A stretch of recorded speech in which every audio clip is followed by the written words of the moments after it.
सरस्वतीं व्यासं ततो जयमुदीरये।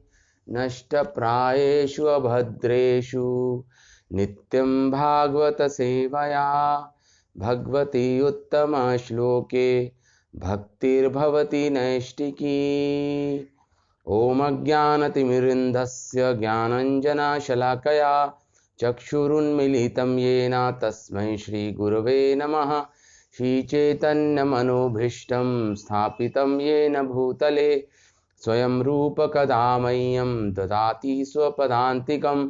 वन्देऽहं श्रीगुरो श्रीयुतापदकमलं श्रीगुरून् वैष्णवंश्च।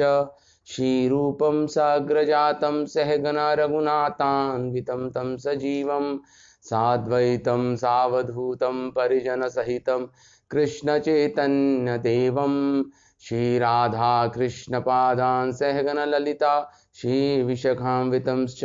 हे कृष्णा करुणा सिंधु दीनबंधु जगत्पते गोपीश गोपीकान्त राधाकान्त नमोस्तुते। तप्त कांचन गौरांगी राधे वृंदावनेश्वरी वृषभानुसुते देवी प्रणमामि हरिप्रिये। जय श्री कृष्ण चैतन्य प्रभु नित्यानंदा श्री अद्वैत गदाधर शिवासादि गौर भक्त वृंदा। हरे कृष्णा कृष्ण कृष्ण हरे हरे, हरे राम राम राम हरे हरे। मूकं करोति वाचालं पंगुं लंघयते गिरिं यत् कृपातमहं वन्दे श्रीगुरुं दीनतारिणम्। हरे कृष्ण।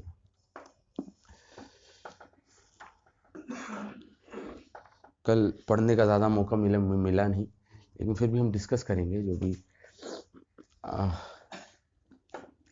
तो हम मंगलाचरण पे है ना। तो हमने कल थोड़ा सा पहला मंगलाचरण का जो श्लोक है उसको डिस्कस किया था।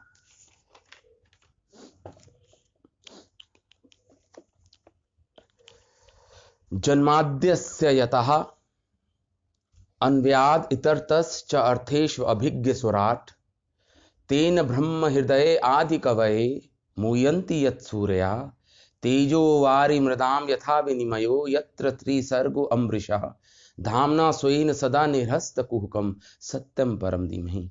तो कल हमने सत्यम परम धीमहि ये स्वरूप लक्षण हैं और जन्माद्यस्य यथा जिनसे सृष्टि की उत्पत्ति हुई है, जिनसे सृष्टि की मेंटेनेंस होती है और जिसमें सृष्टि का लय हो जाता है, वो भगवान है। तो ये सारे तटस्थ लक्षण है भगवान के। भगवान से सृष्टि की उत्पत्ति हुई है। और तो इसका अर्थ यह है कि भगवान, इससे पता चलता है कि भगवान में कितनी कार्य क्षमता है। हर एक वस्तु भगवान से उत्पत्ति हुई है संसार में, हर एक वस्तु की। तो इससे भगवान की हितैषीता पता चलती है कि भगवान कितने हितैषी हैं। सुहृदम सर्वभूतानाम और सर्वलोक महेश्वरम है, क्योंकि भगवान से सब चीजें उत्पत्ति हुई है। तो सब चीजों का कंट्रोलर कौन है? भगवान है। और भगवान हितैषी हैं। हितैषी इसलिए हैं क्योंकि उन्होंने सृष्टि की रचना की। अगर भगवान हितैषी नहीं होते तो ये भौतिक संसार की उत्पत्ति नहीं करते। जो जीवात्माएं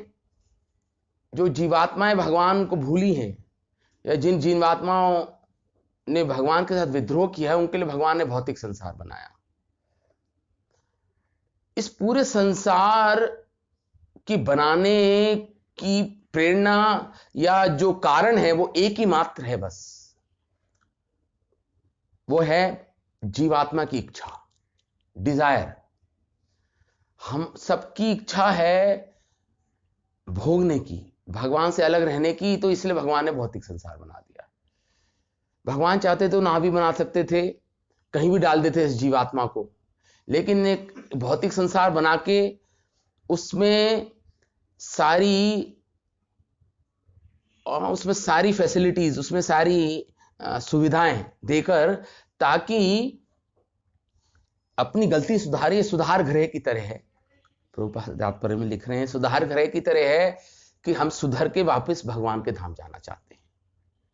तो ये सुधार ग्रह है हमारे लिए। इसमें सुधार ऐसे होगा कि हम जब समझ जाएंगे कि ये संसार सारहीन है, कोई सार नहीं है संसार में, और समझ जाएंगे कि हम दुखी हैं, तो हम भगवत धाम वापस जाने की इच्छा करेंगे। और एक किताब है कल्याण कल्पत्रु, जो श्रील भक्ति विनोद ठाकुर ने लिखी है, उसमें लिख रहे हैं कि ये संसार सार विहीन है, इसमें कोई सार नहीं है। सार केवल एक ही है कि हम यहाँ पे समझ पाए कि हमने भगवान को छोड़ के यहाँ पे जो आए हैं, हमने बहुत बड़ी गलती की है, और इस गलती को सुधार के भगवान के धाम चले जाएं। यही एकमात्र सार है इस संसार का। तो इसलिए हमें ये सारी सुविधाएं मिली हैं। तो भगवान जन्माद्यस्य यतः, भगवान ही कारण है हर चीज के। फिर आता है अन्व्याद इतरतस च अर्थेषु अभिज्ञ सुराट। तो पहले आते हैं हम अन्व्याद इतरतस च अर्थेषु अभिज्ञ, ये दूसरा। देखिए इसमें सात कैरेक्टरिस्टिक हैं पहले श्लोक में भगवान की। पहले तो सत्यम परम धीमहि, तो भगवान हो गए स्वयं, और भगवान के अब ये तटस्थ लक्षण चल रहे हैं। पहले है जन्माद्यस्य यतः, और दूसरा है अन्व्याद इतरतस च अर्थेषु अभिज्ञ, ये दूसरा हो गया। तीसरा है सोराट, भगवान सोराट है, ये तीसरा लक्षण हो गया। फिर तेन ब्रह्म हृदय आदि कवये, चौथा लक्षण हो गया भगवान का, कि भगवान ने ज्ञान ब्रह्मा जी को दिया, ये भी तटस्थ लक्षण है भगवान का। मुयंती यत सूर्या, ऐसे भगवान जिससे बड़े बड़े ऋषि मुनि भी विमोहित हो जाते हैं, पता नहीं भगवान के बारे में। तेजोवारी मृदाम, तेजोवारी यदा, ये पांचवा लक्षण हो गया।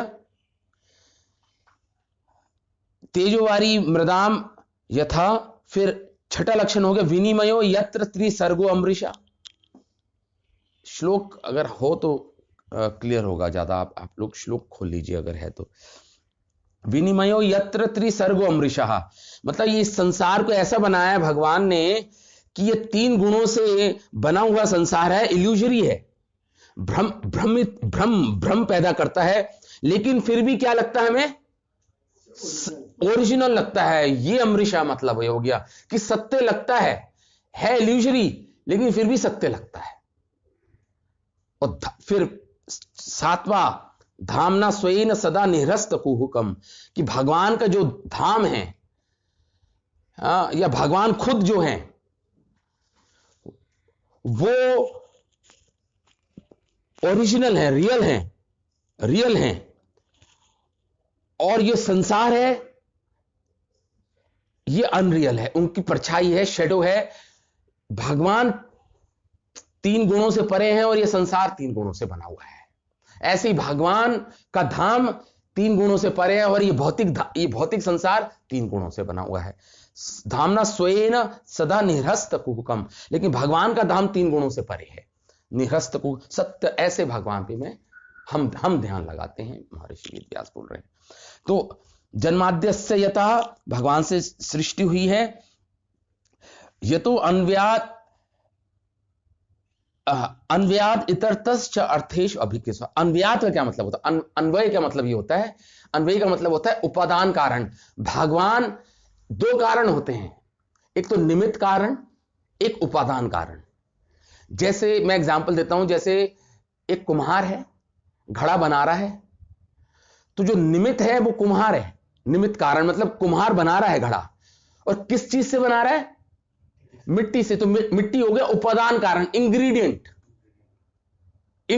मतलब उपादान कारण हो गया मिट्टी, और निमित्त कारण हो गया कुम्हार। ऐसे ही जो अन्व्याद का मतलब हो गया कि किस इंग्रेडिएंट से बनाया है भगवान ने संसार। 24 इंग्रेडिएंट से बनाया है भगवान ने संसार, माया से बनाया है। देखिए सबसे पहले जब सृष्टि होती है तो जो महाविष्णु होते हैं, महाविष्णु भगवान से निकलते हैं, मूल संकर्षण से महासंकर्षण निकलते हैं। महासंकर्षण महासंकर्षण से महाविष्णु निकलते हैं, मतलब बलराम, मूल संकर्षण बलराम जी हो गए, मूल संकर्षण, उनसे महासंकर्षण निकलते हैं जो वैकुंठ जगत में रहते हैं। और महासंकर्षण से फिर कौन निकलते हैं? महाविष्णु, जो इस भौतिक, जब वो निकलते हैं महासंकर्षण से, तो उनसे निकलते हैं ये प्रकृति, ये प्रधान मतलब मूल इंग्रेडिएंट्स निकल जाते हैं सारे, उसे प्रधान बोलते हैं। प्रधान, सारे मूल इंग्रेडिएंट्स ऐसे ही पड़े रहते हैं, कोई क्रिएशन नहीं हुई होती उस समय। लेकिन जब महाविष्णु दृष्टिपात करते हैं प्रधान पे, देखते हैं, केवल देखते हैं, छूते नहीं है, केवल देखते हैं। उनके दृष्टिपात को जो देखते हैं जब महाविष्णु, तो उनके दृष्टिपात को भी वो डायरेक्टली भी नहीं देख, उनके दृष्टिपात को जो भगवान शिव हैं वो कैरी करते हैं, शिव, और दृष्टिपात से फिर वो जाकर उसमें प्रधान में चले जाते हैं। दृष्टिपात को भी कैरी करने के लिए भगवान शिव एज ए एजेंट काम करते हैं। इसलिए हम शिव योनि की पूजा करते हैं ना, क्योंकि प्रकृति और पुरुष, तो जो लिंग है वो पुरुष है, मतलब भगवान शिव ही जाकर प्रकृति के साथ जाकर इंटरेक्ट करते हैं। भगवान विष्णु कुछ नहीं करते, वो केवल दृष्टिपात करते हैं। इसलिए प्रकृति के साथ कभी भी भगवान विष्णु कभी इन्फ्लुएंस नहीं होते प्रकृति से। जैसे भगवान शिव हैं, वो तमोगुण के कंट्रोलर हैं। सुना है ना आपने, तमोगुण के कंट्रोलर हैं। ब्रह्मा जी रजोगुण के हैं, रजोगुण के, और सतोगुण के कौन है? भगवान नारायण, मतलब शुद्ध सत्व है। एक्चुअली सतोगुण से भी परे जो शुद्ध सत्व है, समझ रहे हैं, सतोगुण से भी परे है भगवान विष्णु। तो भगवान विष्णु जब दृष्टिपात करते हैं, तो उसके बाद जो जीवात्माएं, दृष्टिपात से क्या होता है, जो जीवात्माएं पिछले प्रलय में भगवान में विलीन हो गई थी, जब प्रलय हुआ था, अपने अपने कर्मों को लेकर भगवान में विलीन हो गई थी, भगवान महाविष्णु में, और वो उनमें रहती, सस्पेंडेड रहती है वो जीवात्माएं, और कई हजारों साल तक सस्पेंडेड रहती है प्रलय के बाद, कई हजारों। लेकिन इच्छाएं होती हैं उन जीवात्माओं की, और क्योंकि इच्छाएं होती हैं उन जीवात्माओं की, इसलिए सृष्टि भगवान को दोबारा करनी पड़ेगी। अगर इच्छा ना हो तो सृष्टि की जरूरत नहीं है जीवात्माओं, केवल सृष्टि इच्छा है हम लोगों को, हम जीवात्माओं की, इसलिए इतना बड़ा अरेंजमेंट है भगवान का। देखिए पूरी जो क्रिएशन हो रही है केवल जीवात्माओं की इच्छा की वजह से हो रही है, कि हम भगवान से अलग रहना चाहते हैं। बस ये जो इच्छा है, जो ये मूल दुराचार है, जीवात्मा का दुराचार है कि भगवान से हम अपना संबंध भूल के इस संसार में रहना चाहते हैं, इसके कारण दोबारा सृष्टि होती है। महाविष्णु दृष्टिपात करते हैं, और उनके दृष्टिपात से बीच में भगवान शिव का रोल आता है, और जितनी भी जीवात्मा है फिर वो भौतिक इस प्रधान में डाल देते हैं। ये प्रधान मतलब इंग्रेडिएंट्स जो हैं, या प्रकृति प्रधान, उसमें डाल देते हैं सारी जीवात्माओं को, और फिर जब डालते हैं उसके बाद 3 गुणों की रचना होती है, और 3 गुणों की प्रकृति और काल जब जाते हैं इस महत्त्व में, प्रकृति और काल मतलब 3 गुण और काल मिलकर महत्त्व बन जाता है, एक और महत्त्व बन जाता है। फिर ये महत्त्व क्या करता है, महत्त्व, वो प्रधान महत्त्व बन गया। समझ गए आप? महत्त्व में अहंकार और 3 गुणों का इंटरेक्शन होता है, और ये संसार बन जाता है।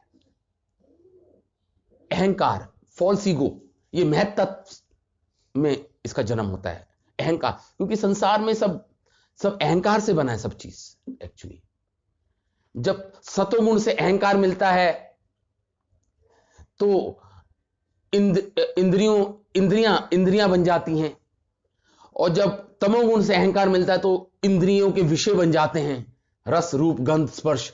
अहंकार और 3 गुणों के इंटरेक्शन से फिर सब चीजें बननी शुरू हो जाती हैं।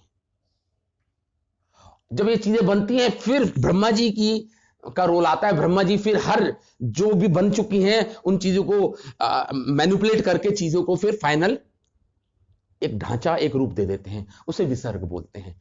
अभी तक महत तत्व बना, 3 गुण उसमें आए, काल उसमें आया और अहंकार बन गया, वो सब सर्ग मतलब भगवान के द्वारा सृष्टि होती है। उसके बाद जब सब चीजें बन गई, उसके बाद ब्रह्मा जी का वहां पे योगदान आता है। ब्रह्मा जी इन सब चीजों को लेकर फिर उनको रिस्ट्रक्चर कर देते हैं, हर चीज को, और फिर बना देते हैं, उसे विसर्ग बोल देते हैं। मैंने बताया ना जो 10 है। अभी तक जीवात्मा सुप्त अवस्था में, अभी तक हाँ, अभी तक सुप्त अवस्था में है। शरीर अब ब्रह्मा जी बनाएंगे, शरीर मिलेगा उसको, सारे इंग्रेडिएंट्स हैं, वो सब ब्रह्मा जी का काम है। उसकी इच्छाओं के हिसाब से उसके जो भी इच्छा थी वो रहेगी उसकी, वो मरती नहीं है। शरीर जैसे जानवर का या हाँ, वो ब्रह्मा जी उसके इच्छाओं के अनुसार उसको शरीर देंगे। ये महाविष्णु है जिनके अंदर से करोड़ों प्लैनेट्स निकलते हैं। अब वही है। तो फिर अभी वो भी तो गर्भोदक है विष्णु का। तो महाविष्णु, हाँ, तो क्या वो जब बनी सृष्टि हुई, जब एक ब्रह्मांड उत्पत्ति हुई भगवान से, महाविष्णु से, जब हाँ आ गए ना ये महत तत्व, ये प्रधान आया, प्रधान से महत तत्व बन गए, ब्रह्मांड के अंदर ही हो रहा है ये सब काम। नहीं, कहीं एक साथ हो रहे हैं, कई ब्रह्मांड एक साथ निकल रहे हैं, एक साथ ये क्रिएशन हो रही है, अलग समूह में अलग अलग जा रहे हैं। तो महाविष्णु से गर्भोदक्षाई विष्णु निकलते हैं, उनसे विस्तार होता है गर्भोदक्षाई विष्णु। वो क्या करते हैं, उस ब्रह्मांड में, हर एक ब्रह्मांड में एंटर कर जाते हैं, हर एक ब्रह्मांड में एंटर कर जाते हैं, और हर एक ब्रह्मांड पे फिर वो लेट जाते हैं, पानी से भर देते हैं उसको, आधे ब्रह्मांड को पानी से भर देते हैं, और उसमें वो भगवान विष्णु लेट जाते हैं। उनकी नाभि से ब्रह्मा जी की उत्पत्ति होती है, और उसके बाद उन गर्भोदायी विष्णु से क्षीरोदक्षाई विष्णु निकल जाते हैं, और फिर क्षीरोदक्षाई विष्णु कण कण में एंटर कर जाते हैं उस ब्रह्मांड के हर एक परमाणु में। उस क्षीरोदक्षाई विष्णु हर एक परमाणु में प्रवेश कर जाते हैं, और हर एक जीवात्मा के साथ अंदर शरीर में चले जाते हैं। उन्हें क्या बोलते हैं, क्षीरोदक्षाई विष्णु। जब जीवात्मा एक्टिव होती है, जब एक्टिव होती है, एक्टिव मतलब एक्टिव इन द सेंस, जब शरीर मिल गया जीवात्मा को, मतलब एक्टिव है, वो कर्म है उसके अंदर। भगवान विष्णु से निकली कि वो एक्टिव हो गई जीवात्मा, सस्पेंडेड रहती है वहां पे, सुप्त अवस्था में रहती है, एक्टिव हो गई। जैसे ब्रह्मांड में एंटर की वो एक्टिव हो गई, सोच वगैरह चालू हो गई, सोच तो शुरू होगी मन से। मन जब शरीर मिलेगा, जब ब्रह्मा जी शरीर देंगे, जब सोच शुरू होगी उसकी, क्योंकि सोचने के लिए तो उस सॉफ्टवेयर के लिए हार्डवेयर चाहिए ना, तो हार्डवेयर तो ब्रह्मा जी देंगे ना। तो वो मन, बुद्धि, अहंकार जब बनता है, ब्रह्मा जी बनाते हैं, तो फिर मतलब पूर्ण रूप से अपने आप को, उसकी इच्छाएं व्यक्त हो जाती हैं शरीर के द्वारा व्यक्त हो जाती है। तो इतना बड़ी चीज प्रभुपाद कहते थे। एक बार एक डिवोटी ने प्रश्न पूछा प्रभुपाद से कि हम कैसे शुद्ध भक्त बन सकते हैं, भगवान के धाम कैसे जा सकते हैं। प्रभुपाद ने केवल इच्छा करो, पहुंच जाओगे। इच्छा बहुत बड़ी चीज है जीवात्मा की, इच्छा पे डिपेंडेंट हो गया सब। अगर इच्छा ना हो तो ये सृष्टि ना बने। इतना बड़ा तामझाम, इतनी बड़ी पूरा सिस्टम जो बनाया भगवान ने, केवल जीवात्मा की इच्छा। जिन जीवात्माओं की भगवान की सेवा करने की इच्छा है, उनको भी भगवान ने अपना संसार में भेजा? नहीं, उनको नहीं भेजा। वो नित्य सिद्ध हैं, जो जीवात्मा है। इच्छाएं थी, लेकिन अब वो भगवान की सेवा में जाना चाह रहे हैं। वो पहले तो सस्पेंडेड थे। हाँ, तो अब हाँ, अब यहाँ पे आके उन्होंने अपनी इच्छाओं को बदलना शुरू किया, अब वो भगवान के धाम वापस चले जाएंगे।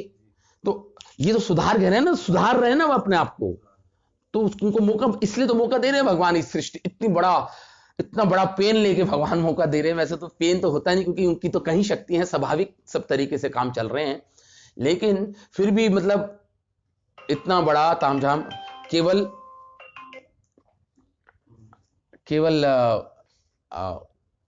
जीव की इच्छा है ये सब।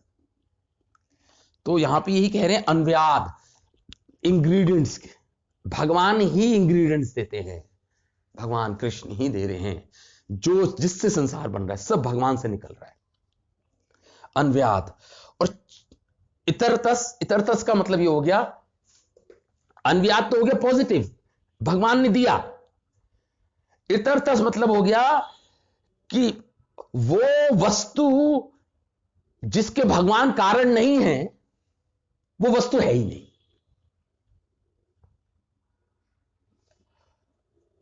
सारे वस्तु के कारण भगवान है, वो अन्व्याद हो गया।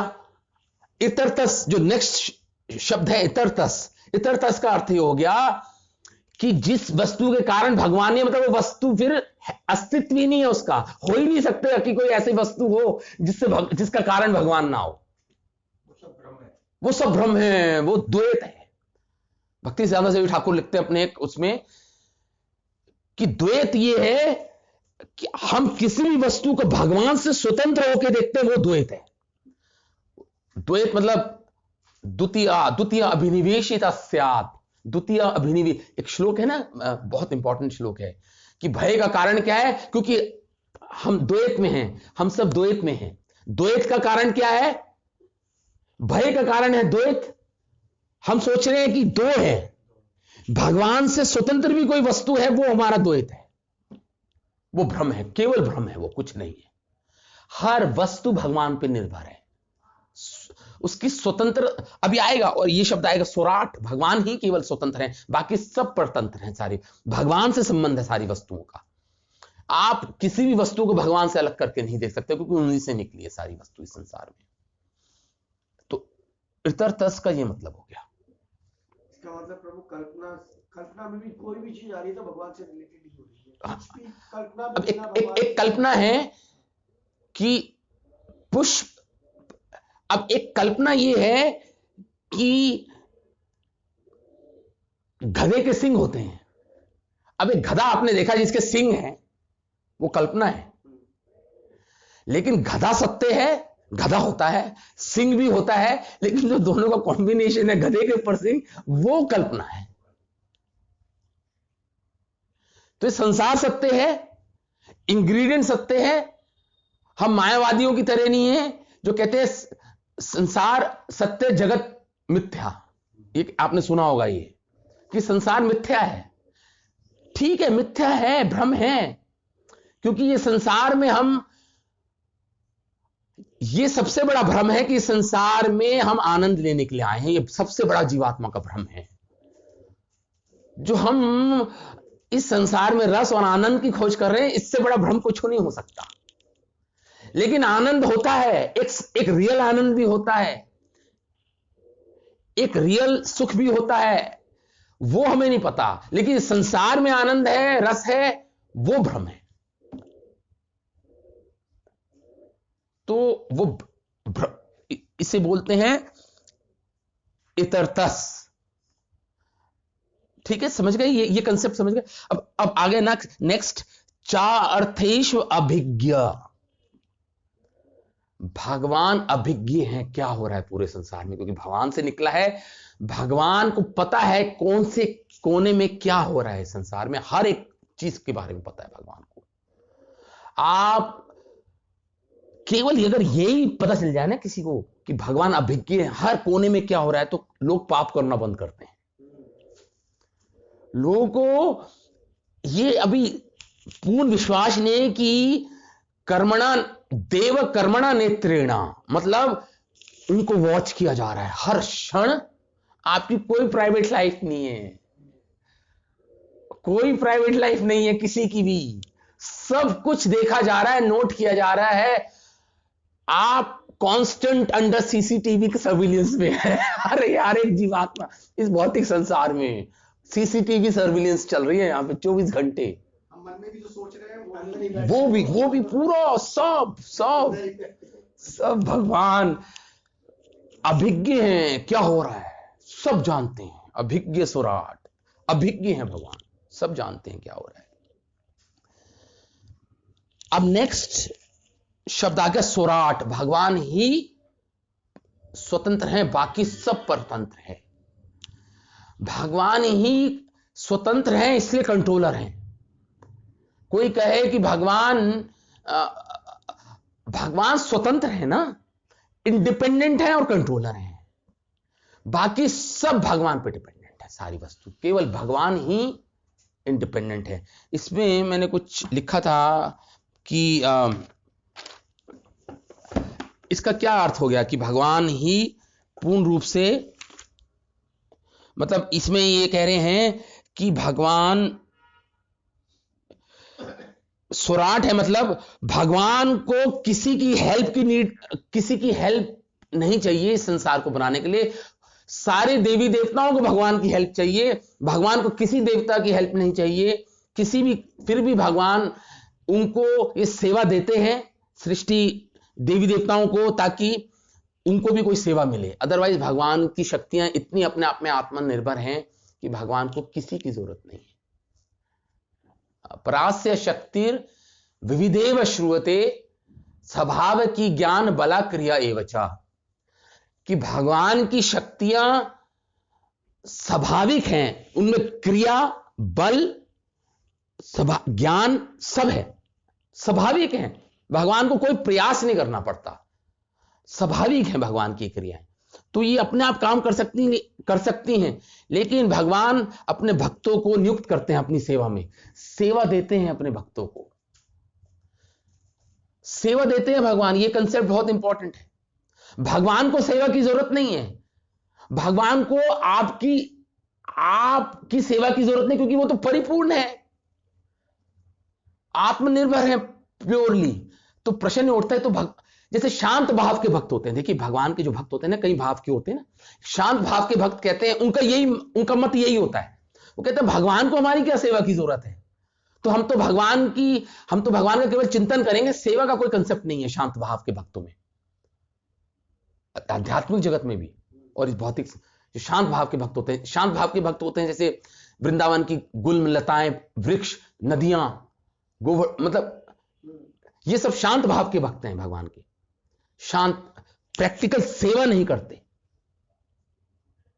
लेकिन बात सही है कि भगवान को सेवा की जरूरत नहीं है, बिल्कुल ठीक सोच रहे हैं, लेकिन एट द सेम टाइम भगवान सेवा लेने के लिए इसलिए ललायित होते हैं जब देखते हैं कि उसके हृदय में शुद्ध प्रेम वास कर रहा है किसी के भक्त के, उसके लिए ललायित है भगवान। उस प्रेम के कारण वो भगवान की सेवा करना चाहता है, तो उस भक्त के ऊपर कृपा करने के लिए भगवान उसकी सेवा स्वीकारते हैं। भगवान को जरूरत नहीं है, भगवान सेवा स्वीकारते हैं उस पर कृपा करने के लिए। यह भगवान की कृपा शक्ति है, यह भगवान की हलादेनी शक्ति है। वो प्रेम के लिए ललायित है जो हृदय में जो एक भक्त के, उसको ग्रहण करते हैं, सेवा के द्वारा ही तो ग्रहण करेंगे। तो यहां पे यही आ गया कि भगवान को किसी भी वस्तु स्वराट है, पूर्ण रूप से भगवान स्वराट है, और भगवान स्वराट है इसलिए भगवान कंट्रोलर भी हैं। हर चीज उनके कंट्रोल में है, क्योंकि पूर्ण रूप से स्वतंत्र है। जो प्रतंत्र है वो कंट्रोलर नहीं हो सकता कभी, इसलिए भगवान ही केवल एकमात्र कंट्रोलर हैं। आप कैसे कह सकते हैं कि आप कंट्रोल में नहीं है? हम लोग दावा करते हैं कि हम किसी के कंट्रोल में नहीं है, इंडिपेंडेंट है। आप बताइए, आपके ऊपर जन्म, मृत्यु, बुढ़ापा, बीमारी आपके ऊपर थोपी जा रही है कि आप कंट्रोलर हैं? क्या आप इंडिपेंडेंट हैं? कहां से आप हम इंडिपेंडेंट हो गए इस संसार में? लोग कहते हैं हम इंडिपेंडेंट हैं, स्वतंत्र हैं।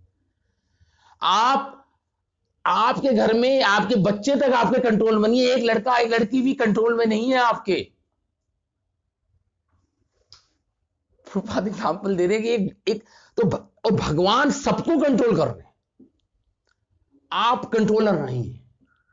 ये अगर हमें समझ गए कि एक्चुअली मैं कंट्रोलर नहीं हूं, यही हमारी प्रॉब्लम है। ईश्वर अहम अहम भोगी, ये कि मैं कंट्रोलर हूं और मैं एंजॉयर हूं, बस ये दो चीज। I am the controller and I am the enjoyer, बस ये चीज हटा दीजिए। भगवान कंट्रोलर है, भगवान ही एंजॉयर है, तो हम सब चीज समझ पाएंगे, हम सत्यता को समझ पाएंगे। नहीं तो इस भ्रम में रह जाएंगे, भ्रमित होकर हमारा जीवन रह जाएगा इस संसार में। तो स्वराट केवल भगवान ही स्वराट हैं। अब चौथा जो तटस्थ लक्षण है, 3 लक्षण हमने बता दिए। चौथा लक्षण है तटस्थ लक्षण, तेन ब्रह्म हृदय आदि कवये। भगवान ने सबसे पहले ज्ञान ब्रह्मा जी को दिया। देखिए हमने जो भी ज्ञान लिया है किसी और से लिया है ना, कोई सोर्स है हमारे ज्ञान का। आपने कुछ भी सीखा है इस संसार में आके तो किसी और ने बताया है ना, वो आपको ज्ञान दिया। आपने तो आपके अंदर से तो नहीं निकला वो ज्ञान। आपने कुछ भी स्टडी की हो, कुछ भी आपको बोलना भी सीखा तो आपने दूसरों से सीखा, लिखना दूसरों से सीखा, आपने दूसरों से ज्ञान लिया है। स्वयं ब्रह्मा जी ने भगवान से ज्ञान लिया है। भगवान ही एकमात्र ऐसे हैं जिन्होंने किसी से ज्ञान नहीं लिया। ये उनका अपना स्वरूप ज्ञान है, मतलब उनके स्वरूप, उनके नेचुरल भगवान में ज्ञान है। स्वाभाविक है उनके लिए, सहज स्वाभाविक है उनके लिए। भगवान ये ज्ञान भगवान ने दिया सबसे पहले। किसको? ब्रह्मा जी को दिया। ब्रह्मा जी को ज्ञान दिया। मुयंती सूर्या, और भगवान ये पांचवा लक्षण है कि भगवान से बड़े बड़े देवी देवता भी विमोहित हो जाते हैं, वो भी नहीं जान पाते। गीता का कौन सा श्लोक है? अहम आदिर ही देवानाम महर्षि सर्वशाह। मैं ही सारे देवताओं का आदि हूं, मैं ही सारे महर्षियों का आदि हूं। मुझे कोई देवता नहीं जान सकता, मुझे कोई महर्षि नहीं जान सकता। भगवान गीता में बोल रहे हैं। तो क्योंकि भगवान को नहीं जान सकते इसलिए विमोहित रहते हैं।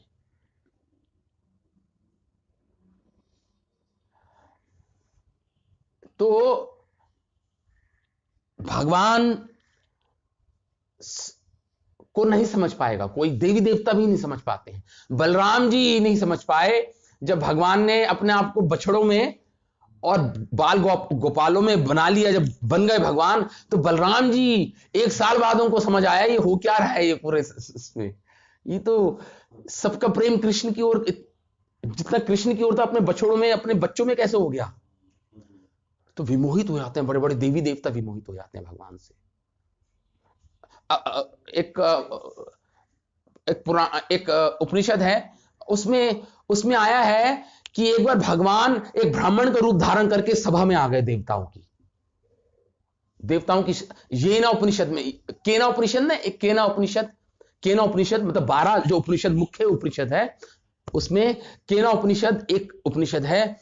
उसमें भगवान स्वयं एक ब्राह्मण के रूप में आ गए, और ब्राह्मण के रूप में आके भगवान ने एक तिनका उठाया, और तिनका उठा के वायुदेव से कहा तुम इसको हिलाओ।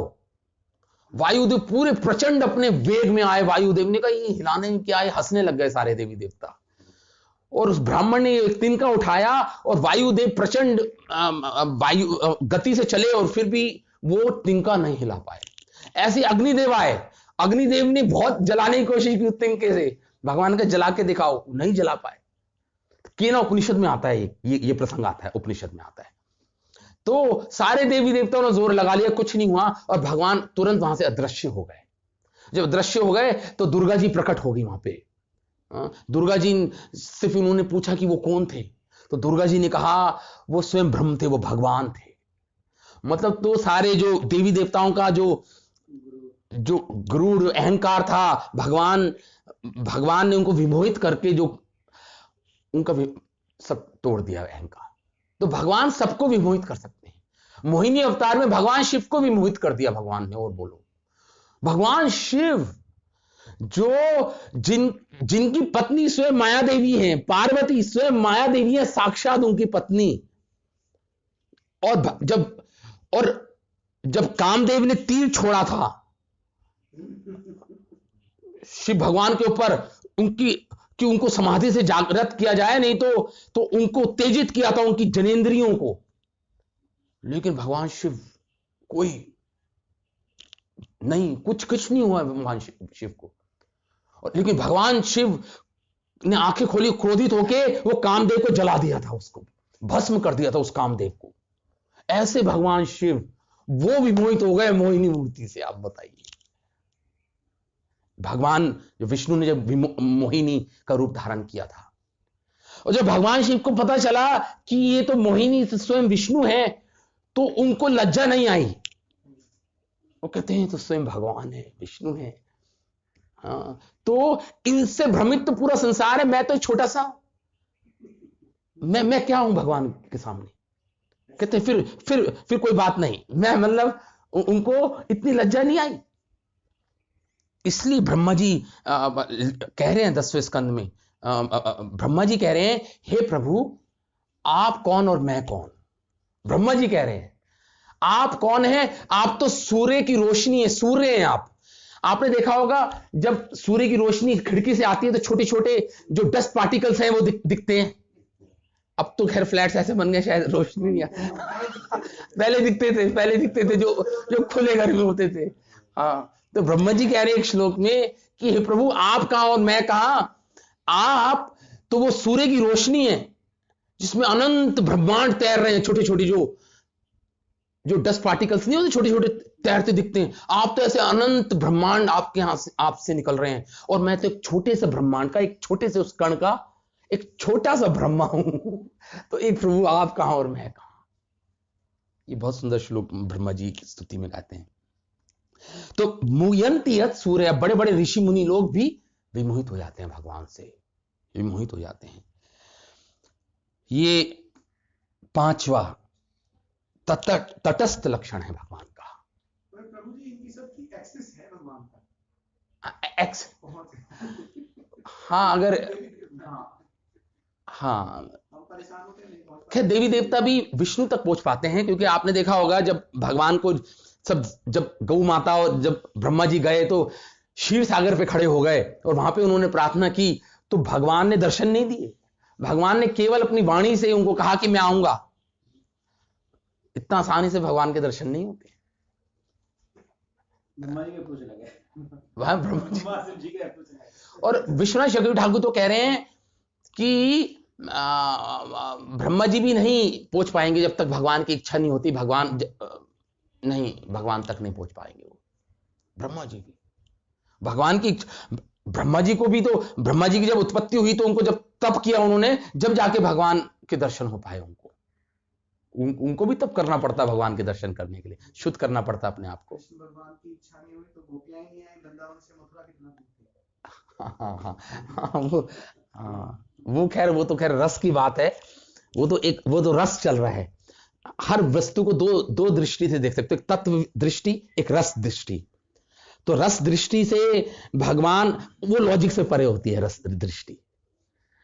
अब भगवान अपनी सौंदर्यता से कैसे आकर्षित हो गए, ये कोई समझ पाएगा? इसे रस दृष्टि बोलते हैं। लॉजिक से नहीं समझ पाओगे कि भगवान अपने सौंदर्य से कैसे आकर्षित हो रहे हैं। सुंदर स्त्री होती है, सुंदर स्त्री होती है अपनी सुंदरता से? नहीं, अपनी सुंदरता से तो कोई आकर्षित नहीं होता प्रभु जी। वो केवल देखते हैं, वो चाहते हैं दूसरे आकर्षित हो उनकी सुंदरता से ना, इसलिए वो देखती हैं अपने आप को शीशे में, दूसरे आकर्षित हो। लेकिन भगवान तो खुद आकर्षित हो रहे हैं अपने सौंदर्य से। ये गौड़िया वैष्णव सिद्धांत है, ये बहुत डीप सिद्धांत है, इसको समझना बहुत मुश्किल है। रस ये तो केवल महाप्रभु ने आके दिया है, ये रस दृष्टि। और उसके जो, इसलिए हमारे जो आचार्य हैं रूप गोस्वामी, रूप मंजरी है, क्योंकि सारी मंजरियों में प्रधान है ना वो रूप मंजरी, सबसे टॉप मोस्ट मंजरी है। तो वो उन्होंने, इसलिए हमारे रसाचार्य बोलते हैं रूप मंजरी को। रस तो उन्होंने भक्ति रत्न सिंधु और हमारे अपने ग्रंथों में उड़ेल के डाला है वो रस। ये महाप्रभु की देन है, बहुत बड़ी देन है महाप्रभु की। उज्ज्वल उन्नत रस, उन्नत उज्ज्वल रस, ये महाप्रभु ही का ही गिफ्ट है, और किसी ने नहीं दिया ये गिफ्ट, ये महाप्रभु का गिफ्ट है। तो तेजो, अब आ गया छठा,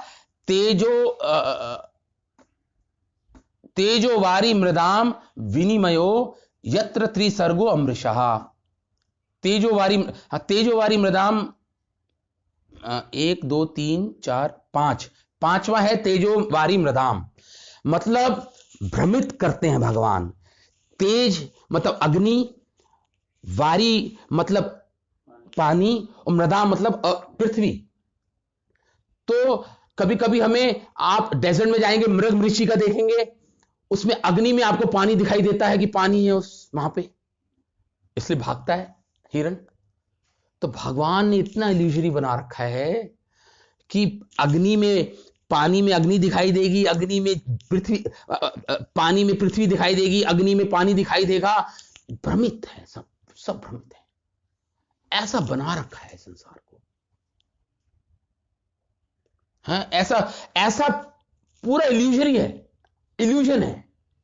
फिर भी विनिमयो यत्र त्रिसर्गो अमृषा, क्यों बनाया, ऐसा बनाया है क्यों? क्योंकि ये 3 गुणों से बना है ये संसार।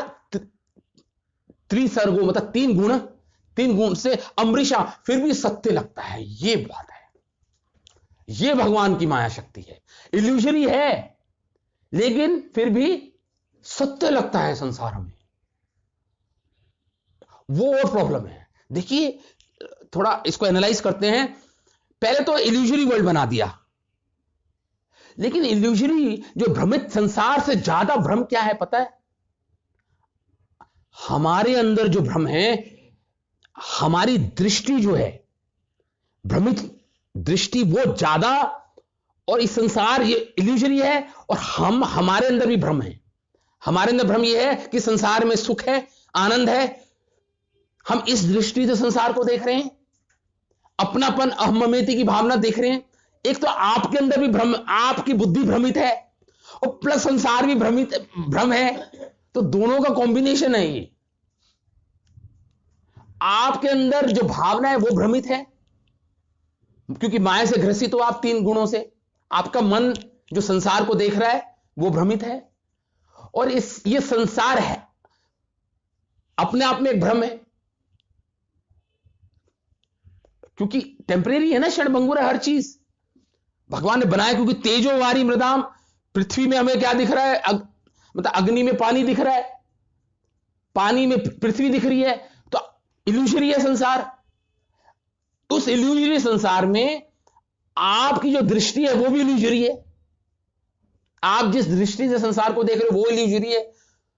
तो कितना इल्यूजन है, मतलब आप सोच सकते हो, दोनों का एडिटिव इफेक्ट है, दोनों का क्यूमुलेटिव इफेक्ट है, इसलिए सब भ्रमित है। 3 गुणों से बना है, फिर भी सत्य दिखाई समझ में ऐसा हमें लग रहा है। अमृषा मतलब सत्य लग रहा है हमें।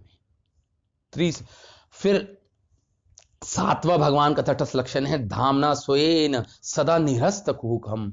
भगवान सत्य हैं, फिर भी उनके बारे में कोई समझ नहीं पा रहा है। इल्यूजन, सब इल्यूजन में है।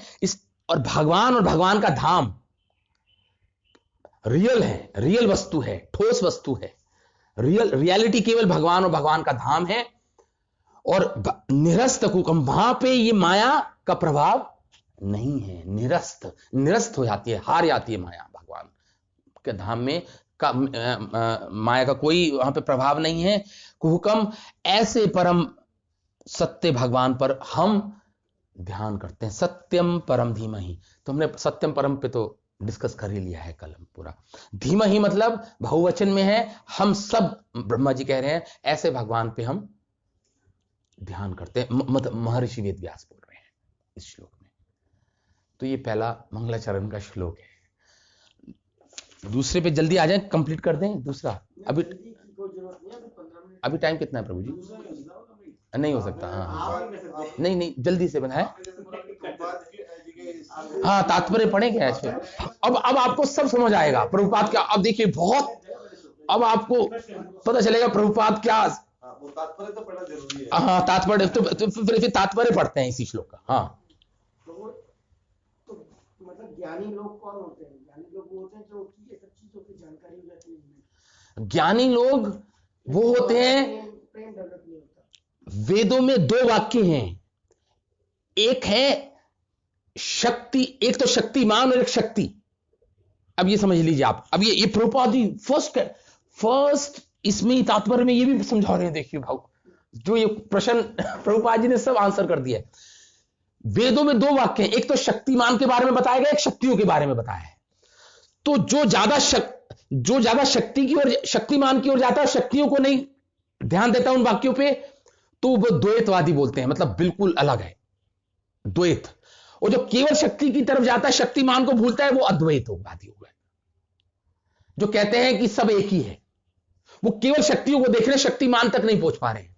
जो ज्ञानी होते हैं वो केवल शक्तियों की ओर देख रहे हैं, भगवान की। शक्तिमान जो जिसकी वो शक्तियां हैं, हाँ, जो सोर्स है, उसकी तरफ नहीं जा पा रहे। वो केवल शक्ति, इस संसार को देख रहे हैं, शक्ति है, माया शक्ति है, माया से परे होना है, बस वो उनका एनालिसिस यही चलता है। लेकिन वो भी एक तरीके से माया में ही है। माया में शक्ति को देख रहे हैं। देखिए, शक्ति, शक्तिमान के बिना तो उसका कोई अस्तित्व नहीं है। और शक्तिमान का शक्ति नहीं है तो शक्तिमान किस बात का शक्तिमान है फिर वो? इसको समझना पड़ेगा। तो दो वाक्य आपको पूरे वेदों में मिलेंगे, पूरे हमारे शास्त्रों में, शक्ति और शक्तिमान, शक्तिमान और शक्ति। हम लोग किसके फॉलोअर हैं? हम हैं, हाँ, हम हैं अचिंत्य भेद विद। शक्ति और शक्तिमान दोनों को हम कंसीडर कर रहे हैं। ये हमारी स्पेशलिटी है गौड़िया वैष्णव की। दोनों दोनों हम कह रहे हैं, दोनों है। साकार भी है भगवान, निराकार भी है, हम ये कहते हैं अचिंत्य है। और शंकराचार्य ने अद्वैतवाद, मध्वाचार्य ने द्वैतवाद। उन्होंने केवल शक्तिमान को देखा, शक्ति को कहा बिल्कुल नहीं, भगवान ये बिल्कुल हटाओ उसको। शक्तिमान है, शक्तियों की कोई स्टैंडिंग नहीं है। उन्होंने तो शक्तिमान को भी निराकार रूप में देखा। मध्वाचार्य ने शक्तिमान को, शंकराचार्य ने शक्तिमान को निराकार रूप में देखा। हाँ, निराकार रूप में देखा। शक्तियों पे तो पूरा उन्होंने एनालिसिस किया, शक्तिमान पे नहीं कर पाए। मध्वाचार्य ने शक्तिमान पे किया, शक्ति को कहा कि बिल्कुल अलग है, पंचभेद, कोई इसकी वो नहीं है, कोई वैल्यू। परंपरा में है तो ठीक है, हम मध्वाचार्य की परंपरा में, लेकिन महाप्रभु ने आके, एक परंपरा में तो होना ही चाहिए था हमें। महाप्रभु को मध्वाचार्य की अच्छी लगी कि कम से कम भगवान को एक साकार रूप में मान रहे हैं, साकार रूप में मान रहे हैं, तो इसलिए महाप्रभु ने एक्सेप्ट किया मध्वाचार्य को। वैष्णव है, वैसे तो रामानुजाचार्य भी वैष्णव है, लेकिन रामानुजाचार्य ने तो अलग बोल दिया, विशिष्ट अद्वैता की सिद्धांत दे दिया। प्रभु जी, आप जैसे बता रहे हैं कि ब्रह्मा जी को ज्ञान दिया सबसे पहले। हाँ। लेकिन जो चार संप्रदाय आती है, हाँ, लक्ष्मी जी की या रुद्र संप्रदाय या चार कुमार, हाँ, इन चारों को एक साथ दिया या मतलब अलग अलग? नहीं, एक साथ दिया। ब्रह्मा जी को दिया तो वो तो ब्रह्म गौड़ीय हम जो हमारी संप्रदाय है। चार कुमारों को दिया हंस रूप में आकर, वो चार कुमार हो गए। मतलब वो अलग, एक साथ नहीं, मतलब अलग अलग अवतारों में दिया। जैसे हंस रूप में आए, हंस रूप में आके चार कुमारों को ज्ञान दे दिया। भागवत में आता है ना क्या स्कंद में, तो वहां से कुमार संप्रदाय शुरू होगी। भगवान शिव को ज्ञान दिया तो वहां से रुद्र संप्रदाय शुरू हो गई। स्वयं लक्ष्मी जी को ये ज्ञान दिया तो वहां से लक्ष्मी संप्रदाय शुरू हो गई, श्री संप्रदाय। चारों संप्रदाय के फॉलोअर्स कौन-कौन हैं? आप जाएंगे, जब हम श्रीरंगम गए थे, आप गए थे, साउथ में गए थे, तो वो श्री संप्रदाय है पूरे, जिसमें आपने देखा होगा अयोध्या में भी श्री संप्रदाय है पूरी। लेकिन वो थोड़ी श्री संप्रदाय से डिवीट हो गए, वो रामानंदी बन गए। रामानंदी एक आचार्य थे, वो थोड़ा डिवीट हो गए श्री संप्रदाय से, तो उन्होंने, तो अयोध्या में आप देखेंगे रामानंदी होते हैं, ज्यादातर रामानंदी हैं। श्री के ही फॉलो हैं, लेकिन डिबेटेड है। हम मध्वाचार्य के संप्रदाय में आ रहे हैं। हाँ, कुमार संप्रदाय के जो निम्बार्काचार्य हो गए, निम्बार्क आए वृंदावन में। उन्होंने एक्चुअली थे दक्षिण भारत के ही, बहुत कम है जो बड़े बड़े दिन आप वृंदावन में, जैसे राजेंद्र भाई हैं, बड़े बड़े जूड़ा ऐसे पूरा बड़े बड़े चटाई रखते हैं, वृंदावन में हैं ऐसे मठ, कम है। नीम गांव है एक, निम्बार्काचार्य यहाँ पे बैठे थे, वो बहुत सिमट के रह गए। सारी चारों संप्रदाय बहुत सिमट के रह गई हैं, केवल ये गौड़िया वैष्णव है। रुद्र संप्रदाय में वल्लभाचार्य आ गए ना, विष्णु स्वामी सबसे पहले आए। हाँ, श्रीनाथ जी जो वल्लभ जो नहीं, शैवाइट्स अलग होते हैं। रुद्र संप्रदाय जो वैष्णवी हैं वो वैष्णव संप्रदाय है, लेकिन रुद्र जी ने वो ज्ञान दिया नीचे, उनकी परंपरा में चल रहा वो ज्ञान, भगवान शिव की परंपरा में। भगवान शिव भी शुद्ध वैष्णव है ना। हाँ, तो उन जो भगवान शिव ने जो ज्ञान दिया, फिर धीरे धीरे करके विष्णु स्वामी के पास ज्ञान आया। विष्णु स्वामी महान आचार्य थे। विष्णु स्वामी तो बहुत प्राचीन आचार्य हुए हैं।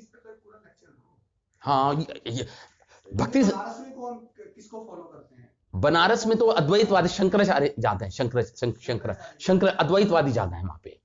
इन चारों संप्रदाय में से किसमें आए वो? नहीं, इन चारों संप्रदाय में नहीं है, वैष्णव संप्रदाय में नहीं है, अलग। एक वैष्णव संप्रदाय हो गई, 4 वैष्णव संप्रदाय हो गई, और फिर एक अद्वैतवादी हो गए जो शंकराचार्य। अच्छा, ये चारों जो हैं ये वैष्णव के, वे वैष्णव संप्रदाय हैं चारों, वैष्णव संप्रदाय हैं चारों हैं। अद्वैतवाद अलग है, ये द्वैत इन चारों की क्या फिलॉसफी है? जैसे मध्वाचार्य के द्वैत, भगवान है, एनर्जीज की कोई वो नहीं है, उनके हिसाब से कोई महत्ता नहीं है, भगवान है, भगवान के अंदर सब कुछ है। मध्वाचार्य जी भक्ति को मानते हैं? भक्ति तो पूरी उनका प्रोसेस ही वही है। हम बाई चांस हम MBBS करने वहीं पे चले गए, मध्वाचार्य के जन्म स्थान पे ही हमारा वहां पे कॉलेज था, वहीं से हमें मिली, उनकी कृपा से मिली भक्ति, उनकी कृपा से भक्ति मिल गई। डिग्री तो सेकेंडरी हो गई थी फिर हमारे लिए। तो हम वहां पे कीर्तन करते थे, जहां का मूल स्थान था, पेजा का क्षेत्र था, बहुत सुंदर, वहां पे हम कीर्तन करते थे। और उडुपी में तो रोज जाते थे दर्शन करने, उनकी पर्सनल डिटीज हैं, जो मध्वाचार्य ने खुद स्थापित की।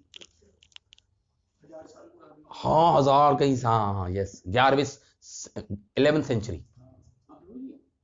मध्वाचार्य चरितमृत में आता है, कोई श्रीनाथ जी की मूर्ति कहते हैं मध्वाचार्य, नहीं, वो कोई कहते हैं आता है, और उसमें कोई कहते हैं हमने वल्लभ जी ने की। वल्लभ जी माधवेंद्रपुरी को मिली ना श्रीनाथ जी की जो गोपाल, तो उसके बाद क्या हो, जब वो नीचे लाए गोवर्धन जी से, तो वहां पर वल्लभाचार्य जी और उनके 2 पुत्रों की सेवा की। श्री गुड़ैल, पता नहीं कौन सा नाम है वहां पे, तो वहां पे रूप गोस्वामी, सनातन गोस्वामी सारे वहां पे जाके दर्शन करते थे श्रीनाथ जी को। फिर श्रीनाथ जी को वहां से राजस्थान में शिफ्ट कर दिया गया। देखो तो वल्लभ संप्रदाय कहते हैं कि हाँ, मतलब ठीक है, हाँ, वो नहीं मानते। हाँ, वो चैतन्य चरितमृत जैसा ऑथेंटिक ग्रंथ है, वो तो वहां पे तो सब लिखा हुआ है। हाँ, चैतन्य चरितमृत तो मतलब क्लियर है, हम तो पढ़ा ही है। हाँ, बिल्कुल प्रभु जी। प्रभु जी, आपने सबसे पहले स्टार्टिंग में बताया कि महाविष्णु ने महत्व तत्व वगैरह करती है, उनसे दृश्यपात को शिव जी लेके। हाँ, इसका मतलब प्रभु शिव जी जो है वो भी एग्जिस्ट करते हैं ऑलवेज। हाँ, स्पिरिचुअल वर्ल्ड में सदाशिव, ब्रह्मा जी का तो मतलब ब्रह्मा जी, शिव जी भी इटर्नल है। सदाशिव एक लोक है पूरा ही, वहां पे वो स्पिरिचुअल वर्ल्ड में है, एक्चुअली आध्यात्मिक जगत है, वहां पे सदाशिव वास करते हैं। उनसे फिर सदाशिव से फिर उनसे विस्तार होते हैं, ये 11 रुद्र जो निकलते हैं। यहाँ के प्लैनेटरी सिस्टम से बियॉन्ड। हाँ, यहाँ भौतिक संसार से परे एक सदाशिव हैं, वो स्पिरिचुअल शिव हैं। वो उनके विस्तार से यहाँ पे ब्रह्मा जी की नाक से निकले, कहां से निकले थे? हाँ, यहाँ से निकले थे, सिर से, हाँ, यहाँ से ललाट से निकले थे। तो रुद्र, वो फिर वो 11 रुद्र में बदल गए, 11 रुद्र हो गए। वो भौतिक संसार में जो रुद्र होते हैं वो उनका काम है। वो सिर्फ जो हम पूछते हैं, हाँ, वो भौतिक वाले हैं, बेटर वर्ल्ड वाले हैं। ये भक्ति सिद्धांत सरस्वती ठाकुर ब्रह्म संहिता में जो कमेंट्री में बहुत अच्छा एक्सप्लेन कर रहा है, शीला भक्ति सिद्धांत सरस्वती ठाकुर बहुत पूरा एक्सप्लेन कर रहे हैं कैसे हो रहा है, सब चीजें ब्रह्म संहिता में है सब। हाँ, तो ये अब तात्पर्य हम इसलिए बहुत कॉम्प्लेक्स है आज, बस मैं तो ये कह रहा हूँ प्रभु, ऐसा सिस्टम बना दो कि यही प्रसाद खाओ।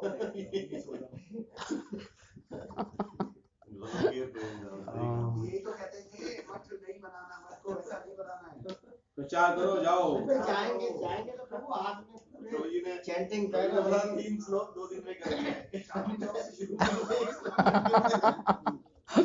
आप ये करते एक दिन में 2 श्लोक करेंगे, ये कौन रवि का चलो दिन चले। शुरुआत में यही बोला था कि करेंगे 2 दिन में। और प्रभु जी अभी तो हमने तात्पर्य नहीं पढ़ा प्रभु जी का। अब जब हमें इतनी नॉलेज हो गई है फर्स्ट श्लोक के बारे में, अगर हम अब तात्पर्य पढ़ेंगे प्रभुपाद जी का, अब बिल्कुल क्लियर हो जाएगा, बिल्कुल। टाइम है क्या? आप लोग आज नहीं ऑफिस नहीं जाना? प्रभु जी 2-3 पेज का है तात्पर्य, मैं पढ़ देता हूँ, मुझे हैं मैं गारंटी ले रहा हूँ हमें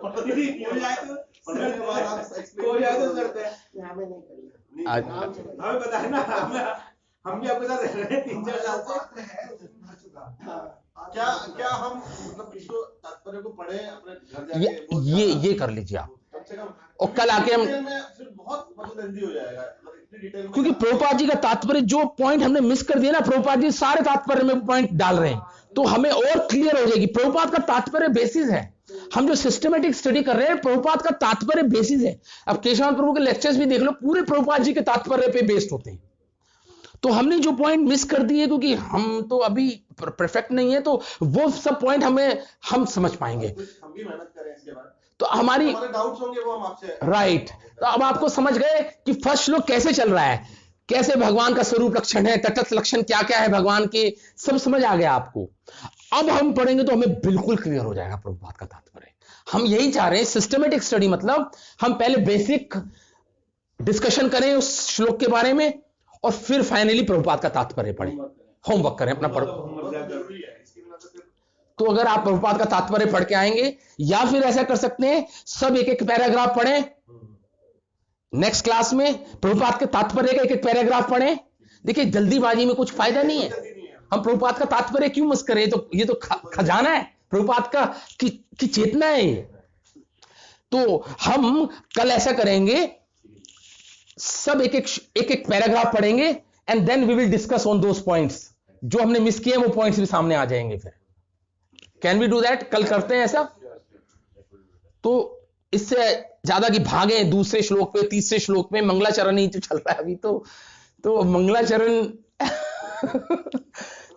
श्लोक में 1 महीना लगा सकते हैं। हाँ, अरे वो केशव प्रभु तो कहते हैं एक शब्द पूरी जिंदगी निकालते हैं।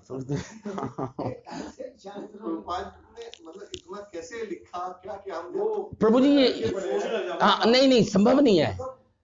प्रभुपाद जब वहां पे थे दामोदर मंदिर में, प्रभुपाद ने 2 स्कंद पहले से ही भागवत के ट्रांसलेट कर दिए थे इंग्लिश में। और प्रभुपाद के पास एक किताब होती थी, उसका नाम था शिव कृष्णानंद, कुछ ऐसी कोई ऑथर थे, उन्होंने 15 आचार्यों की संस्कृत एक एक श्लोक में पूरी कमेंट्री उन्होंने छाप के किताब निकाल दी थी। तो प्रभुपाद उस किताब को खोलते थे। आज भी वो किताब है दामोदर मंदिर में, आप जाएंगे तो वो वहां पे इन्होंने लगा रखे वो किताब आज भी, तो जो कमरा है प्रभुपाद जी का। तो प्रभुपाद जी वो किताब खोलते थे, 15 आचार्यों की कमेंट्रीज, और फिर प्रभुपाद जी अपनी अनुभूति और उन 15 आचार्यों की जो समन्वय करके फिर उन प्रभुपाद ने तात्पर्य लिखे। प्रभु जी आप सोच सकते हैं ये संभव नहीं है। उस दिन केशवानंद प्रभु बोल रहे थे कि उन्होंने एक बहुत बड़े संस्कृत स्कॉलर से, वो भी ये काम कर रहे हैं, उन्होंने फर्स्ट श्लोक से शुरू किया, उनको एक श्लोक करने में 4 महीने लग गए, अभी भी वो पूरा नहीं कर पाए। एक श्लोक करने में 4 महीने लग गए। केशवानंद प्रभु कोई संस्कृत स्कॉलर जानते हैं, वो ये काम कर रहे हैं, मतलब पढ़ के वो 15 आचार्यों की करके, और फिर वो हैरान है प्रभुपाद ने कैसे कर दिया, कैसे कर दिया। प्रभु जी ये वो सत्यवेश अवतार है प्रभुपाद, ये पॉसिबल नहीं है, ह्यूमन के लिए पॉसिबल नहीं है। इन्वॉल्वमेंट थी, कितना 14 बार पृथ्वी का चक्कर लगता है, कुछ समझ में नहीं आ रहा कि कैसे वो शक्ति भगवान की शक्ति है प्रभुपाद में, वो शक्तिवेश अवतार है, बस ये फैक्ट है। शक्तिवेश मतलब शक्ति दे दी उनको शक्ति। सोच मतलब इतना बढ़ जाए, हम 4 घंटे लग जाते हैं, जेट प्रभु जी ये तात्पर्य और समन्वय करना ये संभव नहीं है। इतनी दूसरी भी इन्वॉल्वमेंट थी उनकी, पूरा सोसाइटी, मैनेजमेंट, लेटर्स, लेक्चर्स। हमारा 4 जनों का ये नहीं समझना। प्रभुपाद रात को 8 से मतलब मेरे ख्याल से 10 बजे से 2 बजे तक सोते थे या 12 बजे तक सोते थे, उठ जाते थे, 12 बजे उठ जाते थे और रात भर पूरे ट्रांसलेट करते थे। वो एक डिक्टोफोन मशीन लाके दे दी थी और प्रभुपाद रात भर ट्रांसलेट करते थे। आप सोच लीजिए, डायरेक्ट बोल रहे हैं और कोई गलती नहीं, कोई कुछ नहीं, कोई बोल रहे हैं और वो टाइप कर रही है वो मशीन, अब नेचुरल टाइप कर रहे हैं। प्रभुपाद बोल दिए, रिकॉर्डिंग भी है कि कहीं मतलब रिकॉर्डेड है, होगा उनके पास होगा। हाँ अच्छा, पता नहीं वो अवेलेबल हमारे लिए है नहीं, मतलब होंगी वो किताबें तो उसी से बनी है ना, तात्पर्य भी उसी से बनी है जो सारे रिकॉर्डेड थे। हाँ तो यही है प्रभु जी, वो यही है जो रिकॉर्डिंग है, यही है तो है तात्पर्य, तो है वो रिकॉर्डिंग प्रभुपाद जी की। ये तात्पर्य जो हम पढ़ रहे हैं ये प्रभुपाद जी की वो है। कितने लोगों से मिलते थे, मंदिरों के लिए करते थे, 108 मंदिर 10 साल, मतलब कुछ समझ के हर महीने एक मंदिर बनता था, भव्य मंदिर एवरेज में। हम एक छोटा सा इस मैंने अपनी जिंदगी में बताते हैं सोच से परे। हाँ सोच से परे, सोच से परे, सोच से परे। लोगों को हाँ, कंट्रोल करना है। अचिंत्य अचिंत्य। हाँ सबसे बड़ी हाँ बात तो ये है कितने लोगों को कंट्रोल कर रहे हैं। ये भी कोर्स, वो भी कोर्स, इतनी चिट्ठी लिखना, इतनी चिट्ठी लिखना, इसका जवाब या तो एक लेटर लिख ले मैं। ये